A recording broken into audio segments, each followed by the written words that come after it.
I think a court, a judge, has a great deal more power on an individual sense. He can really influence individual lives.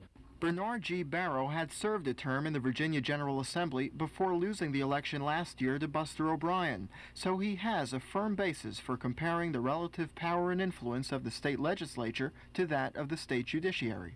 On a broad policymaking level, the legislature clearly has much more influence and more opportunity.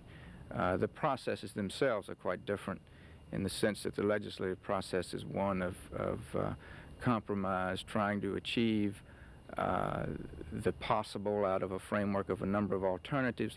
The judge doesn't compromise. He's got to make his decisions, black and white. Scheduled to assume the Virginia Beach Circuit Court bench July 1st, Mr. Barrow has been conducting a general law practice there for 15 years. The challenge of a judgeship is something he's looked forward to. I'm anxious to get started, but I'm also anxious in the sense of feeling a little bit of uncertainty because it's a whole new role for me. It's obviously one involving a great deal of responsibility, and that makes me feel a little bit nervous. And also it's a new perspective, a new way of looking at things.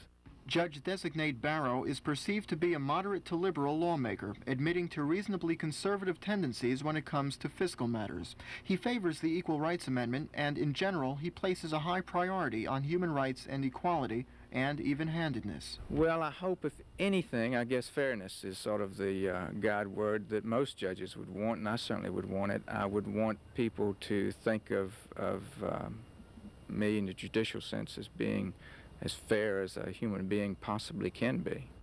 Howard Jaffe, Area 10 Eyewitness News, Virginia Beach.